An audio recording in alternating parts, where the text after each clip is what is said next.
لو جفتك الخلق والايام خانتك، لا تشتكي للناس من حر ما فيك.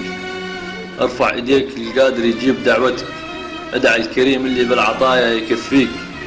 الصبر والايمان مفتاح جنتك، والعفو عن الناس يرفع مباديك.